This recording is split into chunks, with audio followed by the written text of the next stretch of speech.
अस्सलाम वालेकुम, आदाब, वेलकम टू कारनामा। दुआ है खैरियत से होंगे आप। दोस्तों, आज हम जो व्हीकल चेक कर रहे हैं स्कॉर्पियो, इसमें चेक लाइट ब्लिंक कर रहा है। तो चेक लाइट ब्लिंक क्यों कर रहा है, क्या है इसकी प्रॉब्लम, क्या है इसके सॉल्यूशन, तो देखेंगे इस वीडियो में। तो आखिरी तक बने ही रहिए हमारे साथ। चलिए शुरू करते हैं।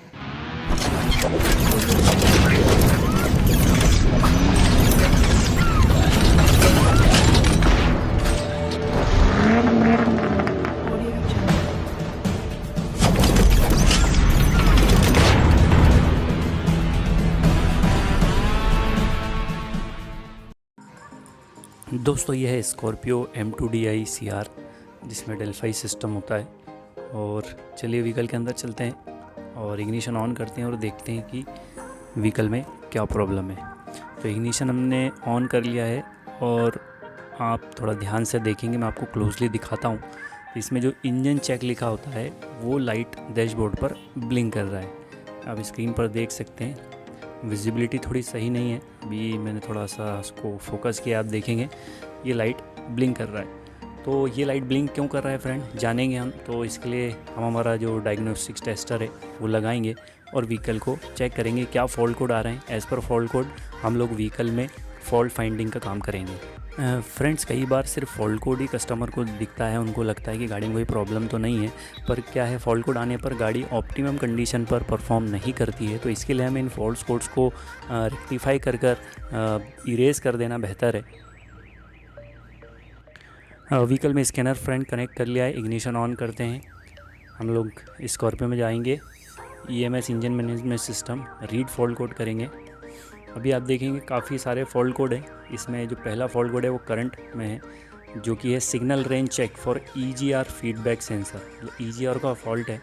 तो इन फॉल्ट कोड को हम लोग इरेज करेंगे और फिर फॉल्ट कोड देखेंगे कि क्या फॉल्ट कोड रहते हैं। ये हमने फॉल्ट कोड इरेज किया और करंट फॉल्ट कोड चेक कर लेंगे। और करंट फॉल्ट कोड में आप देखेंगे ये EGR का फॉल्ट कोड है। तो फ्रेंड्स, EGR के लाइन को हम लोग चेक करेंगे। तो चलते हैं व्हीकल की तरफ। इसमें EGR वॉल होता है, वो वैक्यूम मॉड्यूलेटर होता है और इसका फ्यूज़ होता है और वायरिंग होता है। तो हम लोग चलते हैं फिज़िकली, पहले ऊपर देखेंगे हम लोग। तो हमने बोनट ओपन कर लिया है। चलिए इंजन कंपार्टमेंट की तरफ चलते हैं और EGR वॉल और उसके वैक्यूम मॉड्यूलेटर और उसकी वायरिंग को चेक करते हैं। तो जैसे कि ये EGR वॉल होता है फ्रेंड, ये आप सामने देखेंगे।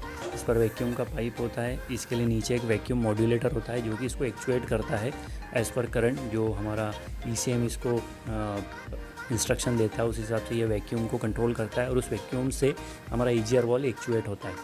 तो ये वायरिंग हमने इसकी देखते हैं। तो फ्रेंड देखेंगे आप, इसका एक वायर टूटा हुआ है और यही इसका फॉल्ट है। इसकी वजह से हमारा चेक लाइट ब्लिंक कर रहा है। तो फ्रेंड्स, ये बहुत सारी बार इस तरह से प्रॉब्लम होती है। ये जो वायरिंग है वो काफ़ी छोटी होती है और बहुत ही छोटे से उसमें टाइट होती है। तो कभी कभी ये खींचने की वजह से भी टूट जाता है और कई बार ये गाड़ी में हीट प्रोड्यूस होने की वजह से ये हार्ड हो जाता है और ये वायर टूट जाता है। तो फ्रेंड्स, ये बिल्कुल इसके पॉइंट से टूट गया है। तो इसको थोड़ा सा रिपेयर करना मुश्किल होगा। और तो हम बेहतर ये है कि इसमें पूरा एक कपलर नया चेंज कर देंगे, तो हमारी प्रॉब्लम फिर से नहीं। अगर हम इसी को रिपेयर करने की सोचेंगे तो हमें फ्यूचर में प्रॉब्लम आ सकती है फिर से। तो इसके लिए हम एक नया कनेक्टर इसमें लगा देंगे। हमारे पास इस तरह के इलेक्ट्रिकल कनेक्शंस होते हैं, तो सेम कनेक्शन हम लोग ढूंढ लेंगे और उसको लगाएंगे। 3 वायर का हमारा कनेक्शन है। तो आप देखेंगे सेम जो कनेक्शन है, इसको लेंगे हम और उसको हम लोग लगा देंगे। तो इस कनेक्शन को हम लोग इसके तीनों वायर काट देंगे और इस नए इलेक्ट्रिकल कपलर को हम लोग उससे कनेक्ट कर देंगे। कस्टमर के हिसाब से तो ये व्हीकल में सिर्फ चेक लाइट था, पर एक्चुअल में गाड़ी का एग्जॉस्ट सिस्टम, एमिशन सिस्टम सही से काम नहीं कर रहा था। दोस्तों, इस कंडीशन में जबकि हमारा EGR का वायर टूट गया था, हमारा EGR काम नहीं कर रहा था। इसका ये मतलब था कि हमारी गाड़ी में नॉक्स का एमिशन हो रहा था। नॉक्स गैस, जैसे कि आप जानते हैं, ये ह्यूमन हेल्थ के लिए, रेस्पिरेटरी सिस्टम के लिए बहुत हार्मफुल होती है।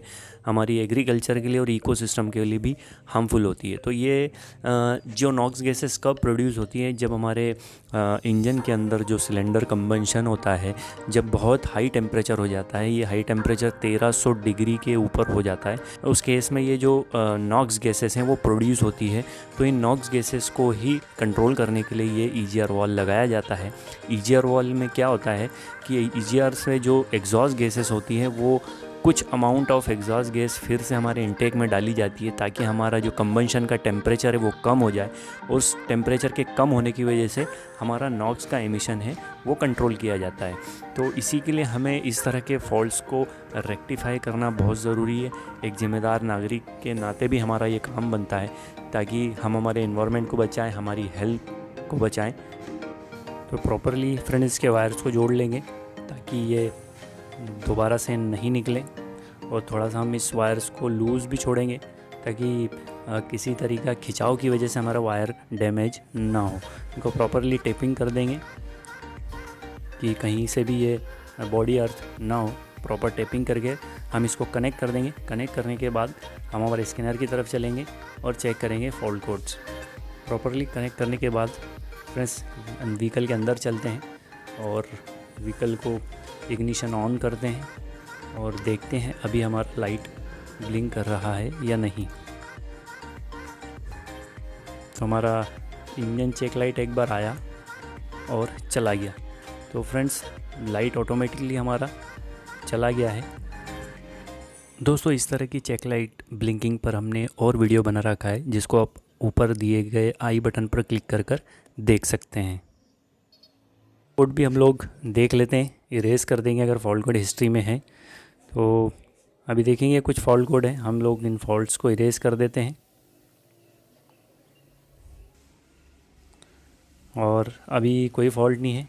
व्हीकल को हम लोग स्टार्ट भी करके देख लेते हैं। व्हीकल स्टार्ट हो गया है फ्रेंड्स, देखेंगे चेक लाइट नहीं आ रहा है। और इस तरह से हमारा सोल्यूशन हो गया फ्रेंड। तो उम्मीद है वीडियो आपको पसंद आया होगा। अगर वीडियोस हमारे अच्छे लगते हैं तो वीडियोस को लाइक करें, अपने दोस्तों के साथ शेयर करें, और अगर आप चैनल पर नए हैं तो हमारे चैनल को सब्सक्राइब ज़रूर करें, ताकि जब फ्यूचर में हम कोई वीडियो बनाएं तो आप तक उसका नोटिफिकेशन मिल जाए। Thanks for watching.